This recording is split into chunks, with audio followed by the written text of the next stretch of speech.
Tiga. Assalamualaikum warahmatullahi wabarakatuh. Alhamdulillah miftah babi rahmatillah adada ma fi ilmillah salatan wa salaman daimaini bidawami mulkillah amma ba'du. Alhamdulillah pada kesempatan hari ini kita dapat melanjutkan sesi pembelajaran asas ekonomi Islam. Di sini kami akan membawakan sedikit materi tentang sejarah sistem ekonomi pada masa pemerintahan Nabi Muhammad dan Khulafaur Rasyidin. Yang pertama, pelaksanaan sistem ekonomi Arab Jahiliyah pada masa pemerintahan Nabi Muhammad SAW. Di sini perekonomian Arab pra-Islam. Sebelum sebuah studi ilmu pengetahuan modern, ilmu ekonomi Islam memang baru muncul pada tahun 1970-an. Tetapi benarkah pemikiran tentang ekonomi Islam juga merupakan fenomena baru pada abad 20 Masehi? Sistem ekonomi pada masa Nabi Muhammad SAW. Pada masa pemerintahan Nabi Muhammad, konsep anggaran berimbang atau surpluslah yang menjadi praktik berlaku di masa Islam. Berlaku dalam keuangan ialah anggaran nasional yang berimbang bila pengeluaran dan penerimaan pemerintahan sama seimbang. Zakat dan usur adalah pendapatan yang paling utama bagi negara pada masa Rasulullah SAW masih hidup. Zakat dan usur merupakan kewajiban agama dan termasuk salah satu pilar Islam. Sumber penerimaan pada masa Rasulullah SAW digolongkan menjadi 3 golongan besar. Di antaranya 1. Kaum muslim, zakat, usur, zakat fitrah, wakaf, adaan wal fadlah, nawaib, dan tentunya sedekah seperti kurban dan kifarat. Nomor 2, kaum non-muslim, ada jizyah, kharaj, dan usur. Yang ketiga, dari sumber lain seperti ghanimah, fai, uang tebusan, pinjaman dari kaum muslim atau non-muslim, hadiah dari pemimpin atau pemerintahan negara lain.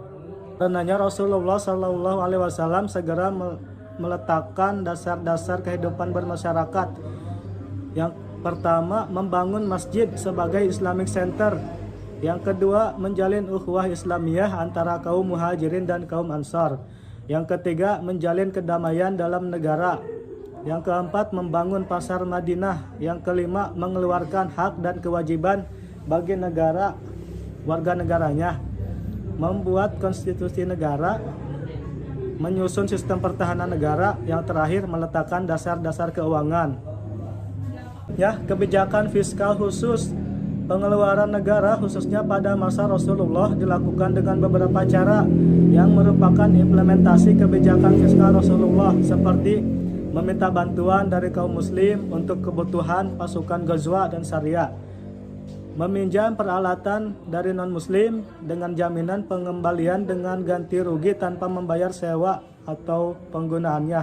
Yang ketiga, meminjam uang dari orang-orang tertentu dalam jangka pendek dan memberikan kepada orang-orang yang baru masuk Islam di Mekah atau disebut dengan mu'alaf. Untuk pembahasan selanjutnya, pemikiran ekonomi para sahabat Khulafaur Rasyidin. Di sini yang pertama ada masa pemerintahan Abu Bakar As-Siddiq.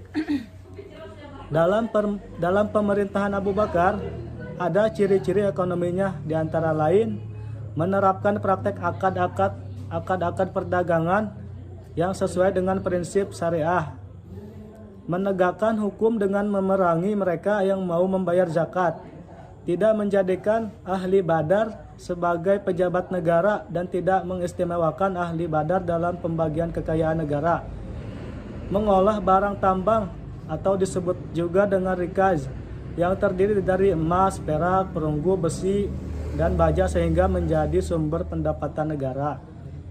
Tidak merubah kebijakan Rasulullah SAW dalam masalah jizyah. Penerapan prinsip persamaan dalam distribusi kekayaan negara. Selanjutnya, memperhatikan akurasi perhitungan zakat. Hasil perhitungan zakat dijadikan sebagai pendapatan negara yang disimpan dalam Baitul Mal dan langsung didistribusikan seluruhnya pada kaum muslimin. Yang selanjutnya masa pemerintahan Umar bin Khattab.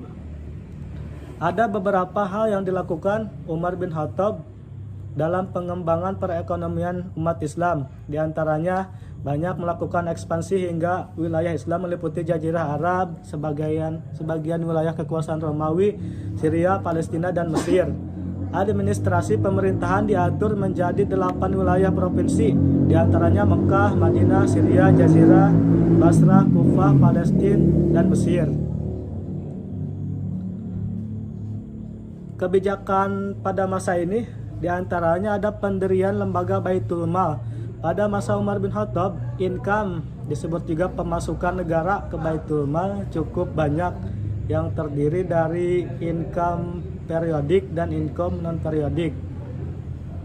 Kebijakan lain pada masa ini adalah Departemen Pelayanan Militer, Departemen Kehakiman dan Eksekutif, Departemen Pendidikan dan Pembangunan Islam, Departemen Jaminan Sosial.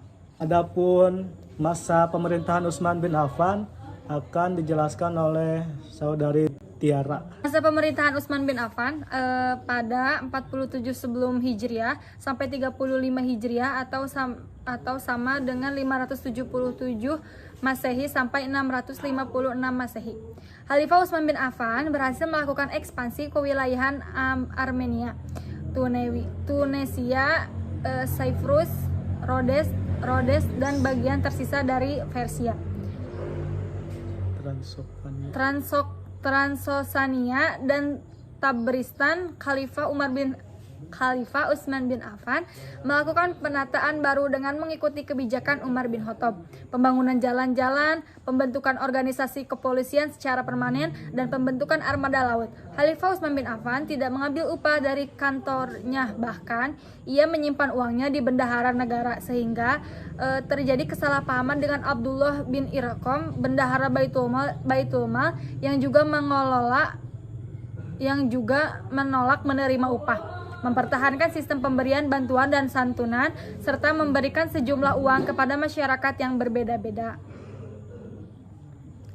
Khalifah Utsman bin Affan dalam mengelola zakat mendelegasikan keuangan, menaksir harta yang dijakati kepada pemiliknya masing-masing. Di samping itu, Khalifah Utsman bin Affan berpendapat bahwa zakat dikenakan terhadap harta milik seseorang setelah dipotong seluruh hutang-hutang yang bersangkutan. Selanjutnya, pada masa pemerintahan Ali bin Abi Thalib, yaitu pada 600 Masehi sampai 661 Masehi. Selama masa pemerintahan Ali bin Abi Thalib, sistem administrasi Baitul Mal baik di tingkat pusat maupun daerah telah berjalan dengan baik. Kerjasama antara keduanya berjalan dengan lancar, maka pendapatan Baitul Mal mengalami surplus. Dalam pendistribusian harta Baitul Mal, Khalifah Ali bin Abi Thalib menerapkan prinsip pemerataan. Ia juga memberikan santunan yang sama kepada setiap orang tanpa memandang status sosial atau kedudukannya di dalam Islam. Beliau berpendapat bahwa seluruh pendapatan negara yang disimpan dalam Baitul Mal harus didistribusikan kepada kaum muslimin tanpa adanya sedikit pun yang tersisa. Distribusi tersebut dilakukan sekali dalam sepekan. Hari Kamis merupakan hari pendistribusian atau hari pembayaran. Pada hari itu semua perhitungan diselesaikan dan pada hari Sabtu perhitungan baru dimulai. Adapun kebijakan moneter di masa pemerintahan Ali bin Abi Thalib antara lain yang pertama, kebijakan moneter di masa pemerintahan Ali bin Abi Thalib meneruskan kebijakan masa Rasulullah. Yang kedua, pada umumnya mata uang digunakan adalah dinar dan dirham. Namun Ali bin Abi Thalib membuat gagasan baru, yaitu mencetak mata uang sendiri. Terobosan Ali bin Abi Thalib di bidang moneter yang sangat monumental adalah mencetak mata uang dinar yang mempunyai ciri khusus tidak meniru dinar Romawi.